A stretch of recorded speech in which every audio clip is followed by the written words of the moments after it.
मेरी डिलीवरी के आखिरी दिन चल रहे सन। मैं जानबूझ के पेट दर्द का बहाना करके कोई काम ना करती, पूरा दिन बिस्तर ते पई रहिंदी ते अपनी सस तो सेवा करवाउंदी। मैं बहुत खुश हो जाती सी। अज अचानक मेरा दिल पेके जाण दा कीता तां सस कोल जाके डॉक्टर तो चैकअप कराउण दा बहाना कीता अते पेके चली गई। जिवें ही मैं पेके पहुंची तां भाबी ने तुरंत मेरे हत्थ विच झाड़ू फड़ा दिता। झाड़ू लगाउंदे समय मैं अचानक डिग पई। मेरा भरा मैनू तुरंत हस्पताल विच लै गया। नर्स मैनू लेबर रूम विच लै गई तां सामने वाले बैड ते मेरी नज़र पई तां बैड ते लेटी हुई उस औरत नूं देख के मेरी रूह कंब गई, क्योंकि उत्थे कोई होर नहीं बल्कि मेरी सस। मेरा नाम गीत है। मैं एक सधारण घर विच पैदा होई सी, पर मेरा विआह एक उच्चे खानदान विच होया। मेरिया सहेलियां तां ये देख के सड़ के लाल पीलियां हो गई सन अते मैं खुद नूं खुशकिस्मत समझ रही सी, क्योंकि मेरा पति भी किसी हीरो तो घट खूबसूरत नहीं सी। रह के मैं दिन गुजारे सी। खैर वो समा भी आ गया जदों मैं अपनी कुटिया वर्गे घर तो निकल के महलां दी राणी बन गई। विआह दे इस पड़ाव ते मेरे पति ने मेरा पूरा साथ दिता सी। मैं खुश सी, पर कहंदे हन कि हर फुੱਲ ਦੇ ਨਾਲ ਕੰਡੇ भी ਹੁੰਦੇ ਹਨ। ठीक इसे तरह हर खुशी ਦੇ ਪਿੱਛੇ ਇੱਕ ਛੋਟਾ ਜਿਹਾ ਦਰਦ ਵੀ ਲੁਕਿਆ ਹੁੰਦਾ ਹੈ। ਇਸ ਗੱਲ ਦਾ ਅਹਿਸਾਸ ਮੈਨੂੰ ਆਪਣੇ ਵਿਆਹ ਦੇ ਬਾਅਦ ਅਗਲੀ ਸਵੇਰ ਹੀ ਹੋਇਆ ਸੀ। ਮੈਂ ਆਪਣੇ ਪੇਕੇ ਘਰ ਕਾਫੀ ਲੇਟ ਤੱਕ ਸੁੱਤੀ ਰਹਿੰਦੀ ਸੀ। ਮੇਰਾ ਸਹੁਰਾ ਘਰ ਕਾਫੀ ਮਾਡਰਨ ਸੀ। ਮੈਨੂੰ ਲੱਗਿਆ ਕਿ ਇੱਥੇ ਮੇਰੇ ਤੇ ਕਿਸੇ ਤਰ੍ਹਾਂ ਦੀ ਕੋਈ ਪਾਬੰਦੀ ਨਹੀਂ ਲੱਗੇਗੀ। ਮੇਰੇ ਸਹੁਰੇ ਘਰ ਵਿੱਚ ਹੈ ਹੀ ਕੌਣ ਸੀ? ਇੱਕ ਪਤੀ, ਇੱਕ ਸੱਸ ਤੇ ਇੱਕ ਨਨਾਣ। ਇਸ ਲਈ ਮੈਂ ਘੋੜੇ ਗਧੇ ਵੇਚ ਕੇ ਸੋ ਰਹੀ ਸੀ, ਜਦੋਂ ਅਚਾਨਕ ਕਿਸੇ ਨੇ ਸਾਡੇ ਕਮਰੇ ਦਾ ਦਰਵਾਜ਼ਾ ਜ਼ੋਰ-ਜ਼ੋਰ ਨਾਲ ਖੜਕਾਇਆ, ਜਿਵੇਂ ਕੋਈ ਭੁੰਚਾਲ ਆਇਆ ਹੋਵੇ। ਮੇਰਾ ਪਤੀ ਦਵਿੰਦਰ ਵੀ ਘਬਰਾ ਕੇ ਉੱਠ ਗਏ। ਮੈਂ ਵੀ ਅੱਖਾਂ ਮਲਦੀ ਹੋਈ ਉੱਠ ਕੇ ਬੈੱਡ ਤੇ ਬੈਠ ਗਈ।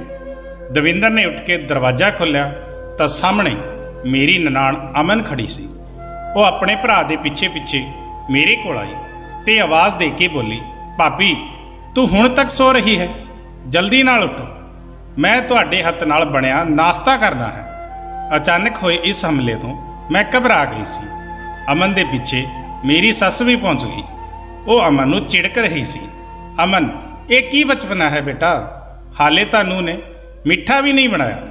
ਅਮਨ ਕਹਿਣ ਲੱਗੀ, ਭਾਬੀ ਪਹਿਲਾਂ ਮਿੱਠਾ ਬਣਾ ਲਵੇਗੀ, ਫਿਰ ਮੇਰੇ ਲਈ ਨਾਸ਼ਤਾ। ਫਿਰ ਉਹ ਬੋਲੀ, ਭਾਬੀ ਤੁਸੀਂ 15 ਮਿੰਟਾਂ ਵਿੱਚ ਫਰੈਸ਼ ਹੋ ਕੇ ਕਿਚਨ ਵਿੱਚ ਆ ਜਾਓ, ਮੈਨੂੰ ਬਹੁਤ ਜ਼ੋਰ ਦੀ ਭੁੱਖ ਲੱਗੀ ਹੈ। ਸੱਸ ਤੇ ਨਨਾਣ ਦੇ ਜਾਣ ਤੋਂ ਬਾਅਦ ਮੈਂ ਦਵਿੰਦਰ ਵੱਲ ਮਦਦ ਭਰੀਆਂ ਨਜ਼ਰਾਂ ਨਾਲ ਦੇਖਿਆ ਤਾਂ ਉਹ ਭੈਣ ਦੀ ਇਸ ਹਰਕਤ ਤੇ ਮੁਸਕਰਾ ਰਹੇ ਸਨ, ਪਰ ਮੈਨੂੰ ਬਹੁਤ ਗੁੱਸਾ ਆ ਰਿਹਾ ਸੀ। ਇਸ ਲਈ ਮੈਂ ਕਿਹਾ, ਦਵਿੰਦਰ ਮੈਨੂੰ ਅਮਨ ਦੀਆਂ ਹਰਕਤਾਂ ਬਿਲਕੁਲ ਵੀ ਚੰਗੀਆਂ ਨਹੀਂ ਲੱਗਦੀਆਂ। ਉਸ ਨੂੰ ਸਮਝਾਉਣਾ, ਮੈਂ ਇਸ ਘਰ ਦੀ ਨੂੰਹ ਹਾਂ, ਨੌਕਰਾਣੀ ਨਹੀਂ। ਮੇਰੀ ਇਸ ਗੱਲ ਤੇ ਦਵਿੰਦਰ ਹੈਰਾਨ ਹੋ ਗਏ। ਉਹ ਬੋਲੇ, ਗੀਤ ਅੱਜ ਤਾਂ ਤੂੰ ਅਜਿਹੀ ਗੱਲ ਕਰ ਦਿੱਤੀ, ਪਰ ਇਸ ਤੋਂ ਬਾਅਦ ਦੁਬਾਰਾ ਤੇਰੇ ਮੂੰਹੋਂ ਅਜਿਹਾ ਕੁਝ ਨਹੀਂ ਸੁਣਨਾ ਮੈਂ। ਅਮਨ ਮੇਰੇ ਲਈ ਮੇਰੇ ਬੱਚਿਆਂ ਵਰਗੀ ਹੈ। ਪਿਤਾ ਜੀ ਦੀ ਮੌਤ ਤੋਂ ਬਾਅਦ ਮੈਂ ਉਸ ਨੂੰ ਬਾਪ ਬਣ ਕੇ ਪਾਲਿਆ ਹੈ। ਜੇ ਤੂੰ ਅੱਜ ਤੋਂ ਬਾਅਦ ਅਮਨ ਦੀ ਕੋਈ ਵੀ ਗੱਲ ਮੰਨਣ ਤੋਂ ਇਨਕਾਰ ਕਰ ਦਿੱਤਾ ਤਾਂ ਮੈਂ ਤੈਨੂੰ ਤੇਰਾ ਹੱਥ ਫੜ ਕੇ ਹਮੇਸ਼ਾ ਦੇ ਲਈ ਪੇਕੇ ਛੱਡ ਆਊਂਗੀ, ਸਮਝੀ? ਦਵਿੰਦਰ ਦੀਆਂ ਗੱਲਾਂ ਸੁਣ ਕੇ ਮੇਰੀਆਂ ਅੱਖਾਂ ਭਿੱਜ ਗਈਆਂ। ਭਲਾ ਕੋਈ ਨਵੀਂ ਨਵੇਲੀ ਦੁਲਹਨ ਨਾਲ ਇਸ ਤਰ੍ਹਾਂ ਪੇਸ਼ ਆਉਂਦਾ ਹੈ? ਮੈਂ ਤਰੋਤਾਜ਼ਾ ਹੋ ਕੇ ਕਿਚਨ ਵਿੱਚ ਚਲੀ ਗਈ। ਉੱਥੇ ਅਮਨ ਦੀਆਂ ਫਰਮਾਇਸ਼ਾਂ ਦੀ ਲੰਬੀ ਲਿਸਟ ਤਿਆਰ ਸੀ। ਮੈਂ ਉਸ ਦੀ ਮਰਜ਼ੀ ਅਨੁਸਾਰ ਸਭ ਕੁਝ ਬਣਾ ਦਿੱਤਾ। ਅਮਨ ਉਮਰ ਵਿੱਚ ਮੇਰੇ ਨਾਲੋਂ ਸਿਰਫ 1 ਸਾਲ ਹੀ ਛੋਟੀ ਸੀ। ਉਹ ਇੰਨੀ ਵੀ ਬੱਚੀ ਨਹੀਂ ਸੀ ਕਿ ਉਸ ਨੂੰ ਇਹ ਪਤਾ ਵੀ ਨਾ ਹੋਵੇ ਕਿ ਕੋਈ ਨਵੀਂ ਨਵੇਲੀ ਦੁਲਹਨ ਨਾਲ ਕਿਸ ਤਰ੍ਹਾਂ ਦਾ ਵਰਤਾਵ ਕੀਤਾ ਜਾਂਦਾ ਹੈ। ਉਸ ਦੇ ਮਨ ਵਿੱਚ 100 ਤਰ੍ਹਾਂ ਦੇ ਸੁਪਨੇ ਸਜੇ ਹੁੰਦੇ ਹਨ। ਖੈਰ ਫਿਰ ਤਾਂ ਮੈਨੂੰ ਹਰ ਚੀਜ਼ ਦੀ ਆਦਤ ਜਿਹੀ ਹੋ ਗਈ ਸੀ। ਮੈਨੂੰ ਸਮਝ ਆ ਗਿਆ ਸੀ ਕਿ ਇਸ ਘਰ ਵਿੱਚ ਅਮਨ ਦਾ ਹੀ ਸਿੱਕਾ ਚੱਲਦਾ ਹੈ। ਮੈਂ ਵੀ ਦਵਿੰਦਰ ਦੀ ਖਾਤਰ ਅਮਨ ਨਾਲ ਪਿਆਰ ਮੁਹੱਬਤ ਨਾਲ ਪੇਸ਼ ਆਉਂਦੀ। ਸਾਡੇ ਵਿਆਹ ਨੂੰ 4 ਮਹੀਨੇ ਹੋ ਗਏ ਸੀ, ਪਰ ਹਾਲੇ ਤੱਕ ਰੱਬ ਨੇ ਸਾਨੂੰ ਔਲਾਦ ਦੀ ਖੁਸ਼ੀ ਤੋਂ ਦੂਰ ਰੱਖਿਆ ਸੀ। ਮੈਂ ਔਲਾਦ ਲਈ ਦਿਨ ਰਾਤ ਰੱਬ ਤੋਂ ਅਰਦਾਸ ਕਰਦੀ। ਮੈਨੂੰ ਪੂਰਾ ਯਕੀਨ ਸੀ ਕਿ ਜਦੋਂ ਮੇਰੇ ਬੱਚਾ ਹੋ ਜਾਵੇਗਾ ਤਾਂ ਅਮਨ ਦਾ ਲਾਡ ਪਿਆਰ ਘੱਟ ਹੋ ਜਾਵੇਗਾ। ਪਰ ਡਾਕਟਰ ਨੇ ਕਿਹਾ ਸੀ ਟੈਨਸ਼ਨ ਤੋਂ ਦੂਰ ਰਹੇਗੀ ਤਾਂ ਮਾਂ ਵੀ ਬਣ ਜਾਏਗੀ। ਇਸ ਲਈ ਮੈਂ ਹਨੀਮੂਨ ਤੇ ਜਾਣਾ ਚਾਹੁੰਦੀ ਸੀ, ਪਰ ਦਵਿੰਦਰ ਕੋਲ ਸਮਾਂ ਹੀ ਨਹੀਂ ਸੀ। ਮੈਂ ਉਸ ਦੇ ਪਿੱਛੇ ਪਈ ਰਹਿੰਦੀ ਤੇ ਉਹ ਮੁਸਕਰਾ ਕੇ ਟਾਲ ਦਿੰਦੀ। ਅਖੀਰ ਉਹ ਮੰਨ ਹੀ ਗਈ ਤੇ ਮੈਂ ਬਹੁਤ ਖੁਸ਼ ਸੀ। ਸਾਰਾ ਦਿਨ ਤਿਆਰੀਆਂ ਕਰਦੀ ਰਹੀ। ਰਾਤ ਦੇ ਖਾਣੇ ਦੇ ਸਮੇਂ ਉਹਨਾਂ ਨੇ ਮੇਰੀ ਸੱਸ ਨੂੰ ਦੱਸਿਆ ਕਿ ਅਸੀਂ 3 ਹਫ਼ਤਿਆਂ ਲਈ ਹਨੀਮੂਨ ਤੇ ਜਾ ਰਹੇ ਹਾਂ। ਇਹ ਸੁਣ ਕੇ ਅਮਨ ਤਾਂ ਉਛਲ ਪਈ ਤੇ ਬੋਲੀ, ਮੈਂ ਵੀ ਜਾਣਾ। ਮੇਰੀਆਂ ਸਾਰੀਆਂ ਸਹੇਲੀਆਂ ਵੀ ਘੁੰਮਣ ਗਈਆਂ ਹਨ, ਮੈਨੂੰ ਵੀ ਆਪਣੇ ਨਾਲ ਲੈ ਚਲੋ। ਮੇਰੀ ਸੱਸ ਨੇ ਅਮਨ ਨੂੰ ਅੱਖਾਂ ਦਿਖਾਈਆਂ, ਜਦਕਿ ਦਵਿੰਦਰ ਮੁਸਕਰਾ ਰਹੇ ਸੀ। ਉਹ ਬੋਲੇ, ਜ਼ਰੂਰ ਚੱਲਾਂਗੇ ਗੁੜੀਆ। ਹੁਣ ਮੇਰਾ ਸਬਰ ਟੁੱਟ ਰਿਹਾ ਸੀ। ਆਖਰ ਮੈਂ ਬੋਲ ਹੀ ਪਈ, ਅਮਨ ਆਪਣੀਆਂ ਸਹੇਲੀਆਂ ਤੋਂ ਪੁੱਛਣਾ ਕਿ ਉਹ ਵੀ ਆਪਣੇ ਭਰਾ ਭਾਬੀ ਦਾ ਹਨੀਮੂਨ ਖਰਾਬ ਕਰਨ ਗਈਆਂ ਸੀ ਜਾਂ ਫੈਮਿਲੀ ਟੂਰ ਤੇ। ਅਮਨ ਮੇਰੀ ਗੱਲ ਸੁਣ ਕੇ ਰੋਣ ਲੱਗੀ, ਜਦਕਿ ਮੈਂ ਡਾਈਨਿੰਗ ਟੇਬਲ ਤੋਂ ਉੱਠ ਕੇ ਆਪਣੇ ਕਮਰੇ ਵਿੱਚ ਆ ਗਈ। ਮੈਨੂੰ ਦਵਿੰਦਰ ਤੋਂ ਬਹੁਤ ਡਰ ਲੱਗ ਰਿਹਾ ਸੀ ਕਿ ਹੁਣ ਉਹ ਮੇਰੇ ਉੱਪਰ ਚੀਕੇਗਾ, ਪਰ ਅਜੇ ਕੁਝ ਨਹੀਂ ਹੋਇਆ। ਮੈਂ ਕਮਰੇ ਵਿੱਚ ਆਈ ਤੇ ਚੁੱਪਚਾਪ ਸੌਣ ਲਈ ਲੇਟ ਗਈ। ਜਦੋਂ ਸਵੇਰ ਹੋਈ ਤਾਂ ਉਹਨਾਂ ਨੇ ਮੇਰਾ ਪੈਕ ਕੀਤਾ ਹੋਇਆ ਸਮਾਨ ਕਾਰ ਵਿੱਚ ਰੱਖਿਆ ਅਤੇ ਮੈਨੂੰ ਚੱਲਣ ਲਈ ਕਿਹਾ। ਮੇਰੀ ਤਾਂ ਖੁਸ਼ੀ ਦਾ ਟਿਕਾਣਾ ਵੀ ਨਹੀਂ ਰਿਹਾ ਸੀ। ਮੈਨੂੰ ਤਾਂ ਲੱਗਿਆ ਸੀ ਮੈਂ ਜਿੱਤ ਗਈ, ਹੁਣ ਅਮਨ ਮੇਰੀ ਖੁਸ਼ੀ ਵਿੱਚ ਕਦੇ ਨਹੀਂ ਆਵੇਗੀ। ਪਰ ਇਹ ਕੀ ਹੋਇਆ? ਦਵਿੰਦਰ ਨੇ ਮੇਰੇ ਪੇਕਿਆਂ ਦੇ ਗੇਟ ਅੱਗੇ ਗੱਡੀ ਰੋਕ ਕੇ ਕਿਹਾ, ਇੱਥੇ ਉਤਰ ਜਾ, ਤੇਰਾ ਸਟਾਪ ਆ ਗਿਆ। ਮੈਂ ਅਣਜਾਣ ਬਣ ਕੇ ਉਸ ਦੇ ਵੱਲ ਦੇਖਣ ਲੱਗੀ ਤਾਂ ਉਹ ਬੋਲੇ, ਮਾਂ ਅਤੇ ਅਮਨ ਘੁੰਮਣ ਜਾ ਰਹੀਆਂ ਹਨ, ਤੈਨੂੰ ਇਕੱਲੇ ਘਰ ਛੱਡਣਾ ਠੀਕ ਨਹੀਂ ਸੀ, ਇਸ ਲਈ ਇੱਥੇ ਛੱਡ ਕੇ ਜਾ ਰਿਹਾ ਹਾਂ। ਜਦੋਂ ਤੱਕ ਤੇਰੀ ਅਕਲ ਟਿਕਾਣੇ ਨਹੀਂ ਆ ਜਾਂਦੀ ਉਦੋਂ ਤੱਕ ਤੂੰ ਇੱਥੇ ਹੀ ਰਹੇਗੀ। ਉਹ ਸ਼ਬਦ ਨਹੀਂ ਸੀ, ਤੀਰ ਸੀ, ਜਿਨ੍ਹਾਂ ਨੇ ਮੇਰਾ ਪੂਰਾ ਸਰੀਰ ਛਲਣੀ ਕਰ ਦਿੱਤਾ ਸੀ। ਮੈਂ ਬੇਵਸ ਹੋ ਕੇ ਆਪਣੇ ਘਰੇ ਪਹੁੰਚ ਗਈ ਤੇ ਮਾਂ ਨੇ ਮੈਨੂੰ ਗਲ ਨਾਲ ਲਾ ਲਿਆ। 3 ਦਿਨ ਹੀ ਸ਼ਾਂਤੀ ਨਾਲ ਲੰਘੇ ਸੀ ਕਿ ਭਾਬੀ ਨੇ ਮੈਨੂੰ ਤਾਨੇ ਮਾਰਨੇ ਸ਼ੁਰੂ ਕਰ ਦਿੱਤੇ। ਉਹ ਮੇਰੀ ਪਰਵਰਿਸ਼ ਤੇ ਮੇਰੀ ਮਾਂ ਨੂੰ ਤਾਨੇ ਮਾਰਦੀ ਤੇ ਕਹਿੰਦੀ ਕਿ ਬੇਟੀ ਨੂੰ ਕਿਸ ਤਰ੍ਹਾਂ ਦੀ ਪਰਵਰਿਸ਼ ਦਿੱਤੀ ਹੈ ਜੋ 4 ਮਹੀਨੇ ਹੀ ਸਹੁਰੇ ਨਹੀਂ ਟਿਕੀ। ਕੁਝ ਦਿਨ ਹੀ ਲੰਘੇ ਸੀ ਕਿ ਮੇਰੇ ਭਰਾ ਨੇ ਵੀ ਕਹਿ ਦਿੱਤਾ, ਗੀਤ ਹੁਣ ਤੂੰ ਮਹਿਮਾਨ ਤਾਂ ਨਹੀਂ ਰਹੀ, ਮਹਿਮਾਨ ਤਾਂ 2 ਦਿਨ ਦਾ ਹੁੰਦਾ ਹੈ, ਪਰ ਤੂੰ ਤਾਂ ਇੱਥੇ ਕਾਫੀ ਦਿਨ ਠਹਿਰ ਗਈ। ਆਪਣੀ ਭਾਬੀ ਨਾਲ ਕੰਮ ਵਿੱਚ ਮਦਦ ਕਰਾ ਦਿਆ ਕਰ। ਮੈਨੂੰ ਉਹਨਾਂ ਸਾਰਿਆਂ ਦਾ ਵਰਤਾਓ ਬਹੁਤ ਦੁੱਖ ਦੇ ਰਿਹਾ ਸੀ। 2 ਵਕਤ ਦੀ ਰੋਟੀ ਲਈ ਮੈਨੂੰ ਮਜ਼ਦੂਰੀ ਕਰਨੀ ਪੈ ਰਹੀ ਸੀ। ਸਾਡੇ ਰਿਸ਼ਤੇਦਾਰ ਵੀ ਘਰ ਆ ਕੇ 100 ਗੱਲਾਂ ਸੁਣਾ ਜਾਂਦੇ ਸੀ। ਉਹਨਾਂ ਦੀਆਂ ਗੱਲਾਂ ਤੋਂ ਤੰਗ ਆ ਕੇ ਮੈਂ 2 ਮਹੀਨਿਆਂ ਬਾਅਦ ਆਪਣਾ ਸਮਾਨ ਚੁੱਕ ਕੇ ਸਹੁਰੇ ਘਰ ਚਲੀ ਗਈ। ਮੇਰੀ ਸੱਸ ਨੇ ਮੇਰਾ ਜ਼ੋਰਾਂ ਸ਼ੋਰਾਂ ਨਾਲ ਸਵਾਗਤ ਕੀਤਾ, ਜਦਕਿ ਅਮਨ ਮੈਨੂੰ ਦੇਖ ਕੇ ਪਰੇਸ਼ਾਨ ਹੋ ਗਈ ਤੇ ਉਹ ਬੋਲੀ, ਭਾਬੀ ਤੁਸੀਂ ਤਾਂ ਬਿਨਾਂ ਵਜ੍ਹਾ ਆਉਣ ਦੀ ਤਕਲੀਫ ਕੀਤੀ, ਮੈਂ ਤਾਂ ਭਰਾ ਲਈ ਨਵੀਂ ਭਾਬੀ ਲੱਭ ਰਹੀ ਸੀ। ਇਹ ਗੱਲਾਂ ਸੁਣ ਕੇ ਮੇਰਾ ਦਿਲ ਡਰ ਗਿਆ, ਕਿਉਂਕਿ ਹੋਣਾ ਤਾਂ ਉਹੀ ਸੀ ਜੋ ਅਮਨ ਚਾਹੁੰਦੀ ਸੀ। ਪਰ ਮੇਰੀ ਸੱਸ ਨੇ ਅਮਨ ਨੂੰ ਝਿੜਕ ਕੇ ਚੁੱਪ ਕਰਾ ਦਿੱਤਾ।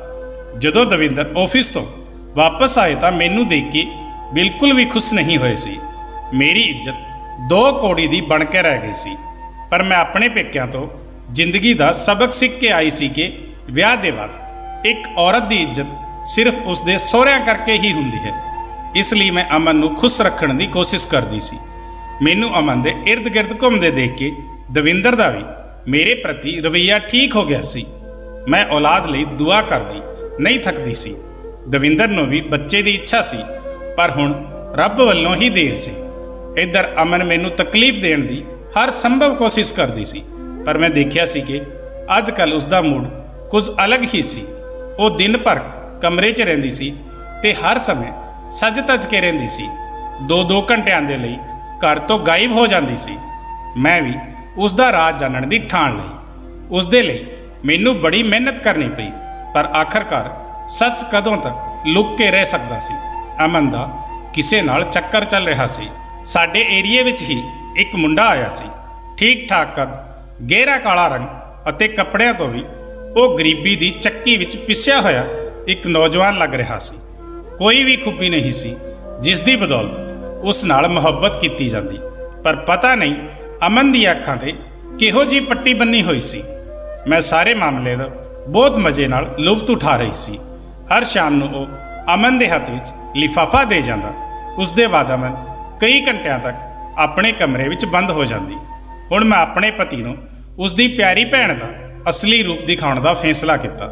ਇਸ ਲਈ ਜਦੋਂ ਵੀ ਦਵਿੰਦਰ ਅਤੇ ਮੈਂ ਇੱਕ ਦੂਜੇ ਨਾਲ ਬੈਠਦੇ ਤਾਂ ਮੈਂ ਉਸ ਨੂੰ ਇਹੀ ਕਹਿੰਦੀ ਕਿ ਅਮਨ ਲਈ ਚੰਗਾ ਜਿਹਾ ਰਿਸ਼ਤਾ ਲੱਭ ਲਓ। ਜਵਾਨੀ ਬੜੀ ਬੇਲਗਾਮ ਹੁੰਦੀ ਹੈ। ਅੱਜ ਕੱਲ੍ਹ ਦਾ ਤਾਂ ਜ਼ਮਾਨਾ ਵੀ ਅਜਿਹਾ ਹੈ। ਦਵਿੰਦਰ ਮੇਰੀ ਗੱਲ ਤੋਂ ਚਿੜ ਜਾਂਦਾ ਤੇ ਕਹਿੰਦਾ, ਜ਼ਮਾਨਾ ਜਿਹੋ ਜਿਹਾ ਵੀ ਹੋਵੇ, ਮੇਰੀ ਭੈਣ ਨੂੰ ਇਸ ਜ਼ਮਾਨੇ ਦੀ ਹਵਾ ਨਹੀਂ ਲੱਗਦੀ। ਮੈਂ ਆਪਣੇ ਪਤੀ ਉੱਪਰ ਬੜਾ ਹੱਸਦੀ ਕਿਉਂਕਿ ਉਸ ਨੂੰ ਆਪਣੀ ਭੈਣ ਤੇ ਬਹੁਤ ਭਰੋਸਾ ਸੀ। ਮੈਂ ਪੂਰੀ ਤਰ੍ਹਾਂ ਅਮਨ ਦੀ ਜਾਸੂਸੀ ਕਰ ਰਹੀ ਸੀ। ਇੱਕ ਦਿਨ ਮੈਂ ਅਮਨ ਨੂੰ ਘਰ ਤੋਂ ਬੜਾ ਤਿਆਰ ਹੋ ਕੇ ਬਾਹਰ ਨਿਕਲਦੇ ਦੇਖਿਆ। ਮੈਂ ਵੀ ਉਸ ਦਾ ਪਿੱਛਾ ਕਰਨ ਦਾ ਫੈਸਲਾ ਕੀਤਾ। ਮੈਂ ਉਸ ਤੋਂ ਦੂਰੀ ਬਣਾ ਕੇ ਪਿੱਛੇ ਪਿੱਛੇ ਚੱਲ ਰਹੀ ਸੀ। ਉਹ ਘਰ ਤੋਂ ਇਹ ਕਹਿ ਕੇ ਨਿਕਲੀ ਕਿ ਉਹ ਆਪਣੀ ਸਹੇਲੀ ਦੇ ਘਰ ਜਾ ਰਹੀ ਹੈ। ਸਾਡੀ ਗਲੀ ਤੋਂ ਮੁੜ ਕੇ ਬਾਹਰ ਨਿਕਲਦੇ ਹੀ ਉਹ ਇੱਕ ਸ਼ਾਨਦਾਰ ਘਰ ਵਿੱਚ ਜਾ ਕੇ ਬੈਠੀ।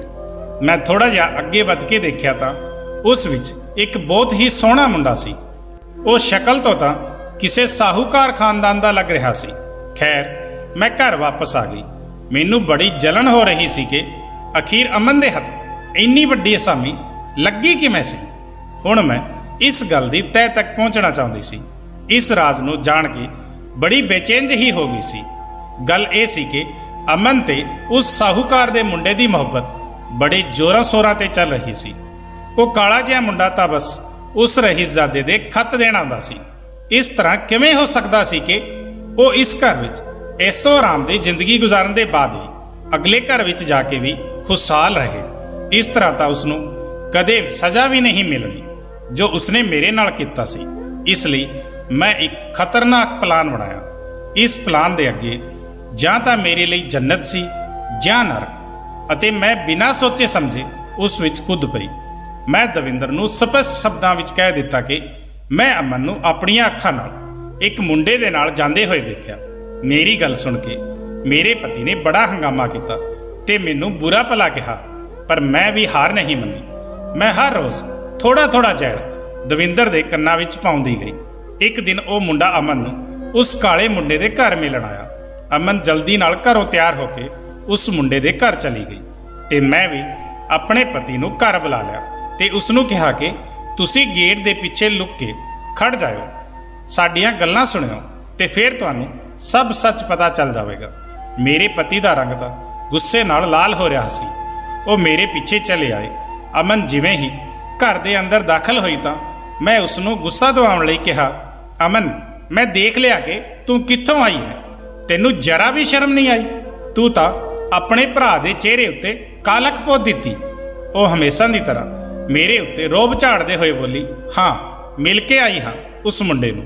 ਮੇਰਾ ਤੇ ਉਸ ਦਾ ਚੱਕਰ ਚੱਲ ਰਿਹਾ ਹੈ ਤੇ ਇਸ ਤਰ੍ਹਾਂ ਮੈਂ ਉਸ ਮੁੰਡੇ ਨੂੰ ਹਰ ਰੋਜ਼ ਮਿਲਣ ਲਈ ਜਾਂਦੀ ਹਾਂ, ਉਹ ਵੀ ਸਭ ਦੀਆਂ ਅੱਖਾਂ ਵਿੱਚ ਕੱਟਾ ਪਾ ਕੇ। ਸਮਝ ਗਈ?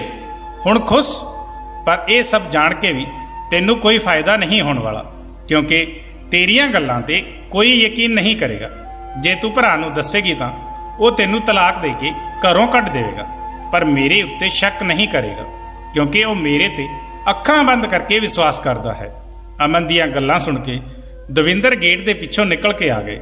ਉਹਨਾਂ ਨੇ ਥੱਪੜ ਮਾਰ ਕੇ ਅਮਨ ਦਾ ਚਿਹਰਾ ਲਾਲ ਕਰ ਦਿੱਤਾ। ਸੱਸ ਭੱਜ ਕੇ ਆਪਣੀ ਬੇਟੀ ਨੂੰ ਬਚਾਉਣ ਲਈ ਆਈ। ਦਵਿੰਦਰ ਬੋਲੇ, ਅੰਨਾ ਭਰੋਸਾ ਕਰਦਾ ਸੀ ਮੈਂ ਤੇਰੇ ਤੇ, ਪਰ ਅੰਨਾ ਨਹੀਂ ਹਾਂ ਮੈਂ। ਜੇ ਅੱਜ ਪਿਤਾ ਜੀ ਜਿੰਦਾ ਹੁੰਦੇ ਤਾਂ ਉਹ ਆਪਣੇ ਹੱਥਾਂ ਨਾਲ ਤੈਨੂੰ ਮਾਰ ਦਿੰਦੇ, ਪਰ ਮੈਂ ਤੇਰੀ ਜਾਨ ਬਖਸ਼ ਰਿਹਾ ਹਾਂ। ਫਿਰ ਤਾਂ ਇਹ ਸਭ ਇੱਕ ਚੁਟਕੀ ਵਿੱਚ ਹੀ ਹੋ ਗਿਆ।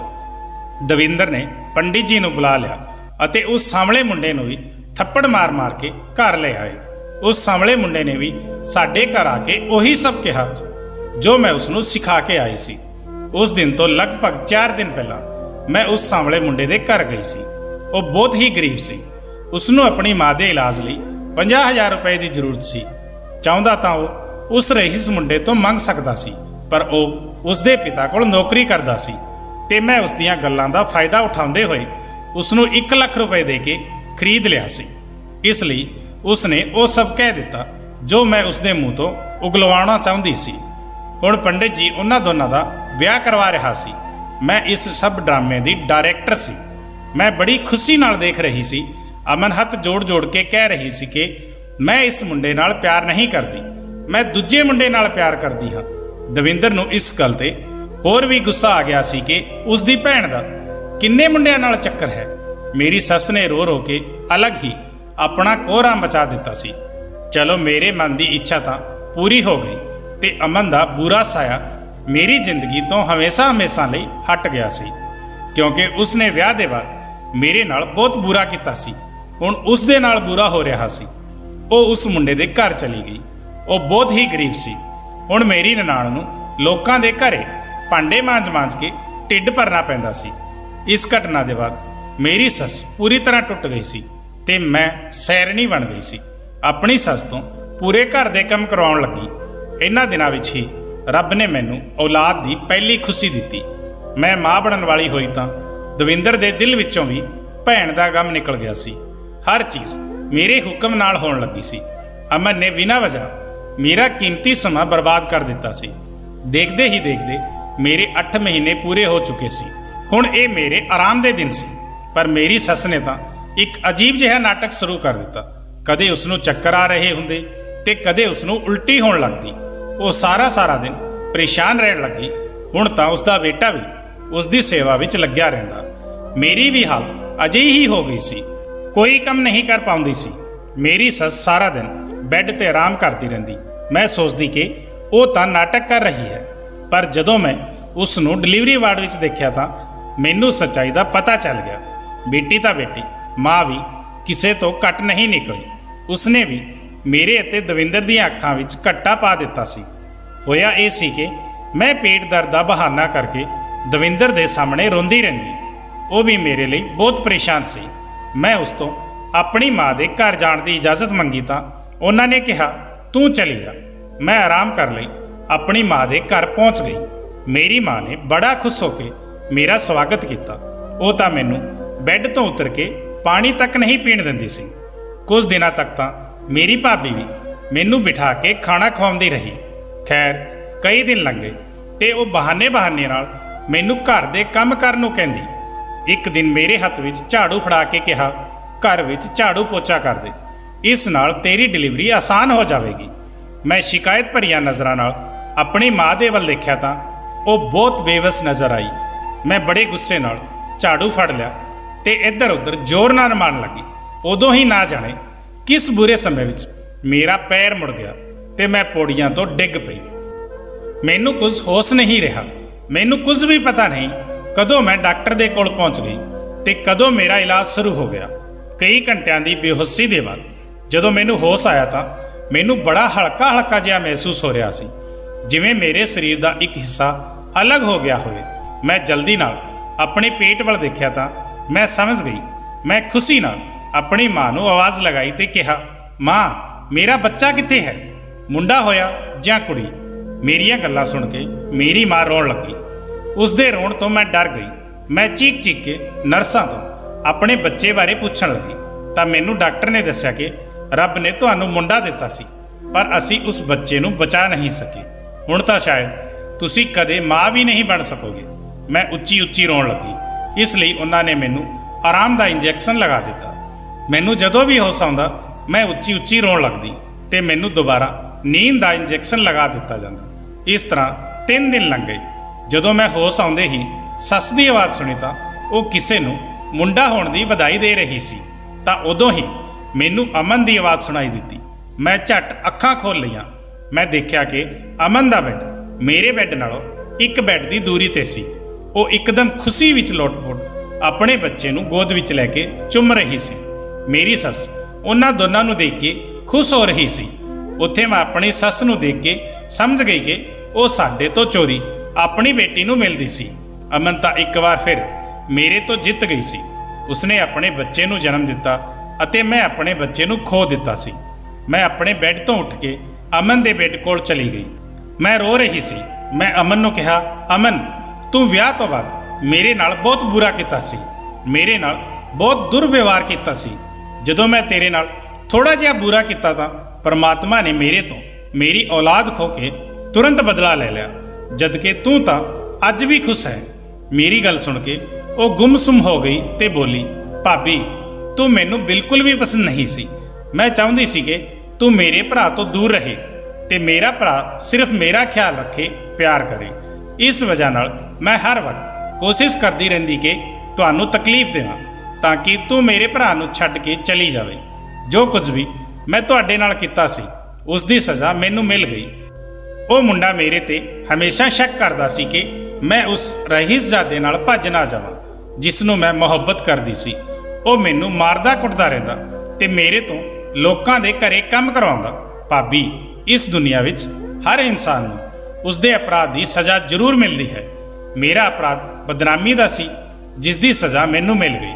ਤੁਹਾਡਾ ਅਪਰਾਧ ਮੇਰੇ ਉੱਤੇ ਝੂਠਾ ਇਲਜ਼ਾਮ ਲਗਾਉਣ ਦਾ ਸੀ ਤੇ ਤੁਸੀਂ ਮੇਰੇ ਪਰਿਵਾਰ ਦਾ ਪਿਆਰ ਵੀ ਖੋਲਿਆ ਸੀ ਅਤੇ ਮੇਰੀ ਮੁਹੱਬਤ ਨੂੰ ਵੀ ਮੇਰੇ ਤੋਂ ਦੂਰ ਕੀਤਾ ਸੀ, ਤੇ ਪ੍ਰਮਾਤਮਾ ਨੇ ਤੁਹਾਡੇ ਤੋਂ ਤੁਹਾਡੀ ਮੁਹੱਬਤ ਅਤੇ ਔਲਾਦ ਖੋਹ ਲਈ।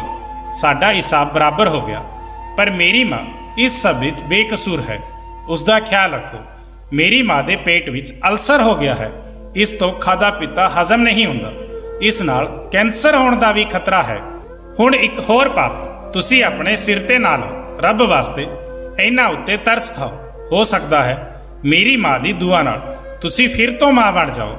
ਅਮਨ ਦੀਆਂ ਗੱਲਾਂ ਸੁਣ ਕੇ ਮੈਂ ਕੰਬਣ ਲੱਗੀ। ਮੈਨੂੰ ਸਮਝ ਲੱਗ ਚੁੱਕਿਆ ਸੀ ਕਿ ਮੈਂ ਕਿੱਥੇ ਗਲਤੀ ਕੀਤੀ ਸੀ।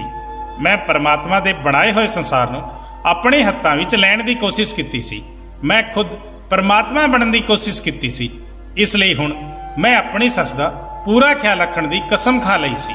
ਸੋ ਦੋਸਤੋ, ਜੇ ਕਦੇ ਸਾਡੇ ਨਾਲ ਕੋਈ ਗਲਤ ਕਰਦਾ ਹੈ ਤਾਂ ਉਸ ਨੂੰ ਪਰਮਾਤਮਾ ਤੇ ਛੱਡ ਦੇਣਾ ਚਾਹੀਦਾ ਹੈ, ਕਿਉਂਕਿ ਉਸ ਵਾਹਿਗੁਰੂ ਦੀ ਮਾਰੀ ਹੋਈ ਚਪੇੜ ਸਾਰੀ ਉਮਰ ਯਾਦ ਰਹਿੰਦੀ ਹੈ। ਇਸ ਬਾਰੇ ਤੁਹਾਡੇ ਕੀ ਵਿਚਾਰ ਹਨ? ਆਪਣੇ ਕੀਮਤੀ ਵਿਚਾਰ ਕਮੈਂਟ ਬਾਕਸ ਵਿੱਚ ਸਾਂਝੇ ਜ਼ਰੂਰ ਕਰਨਾ।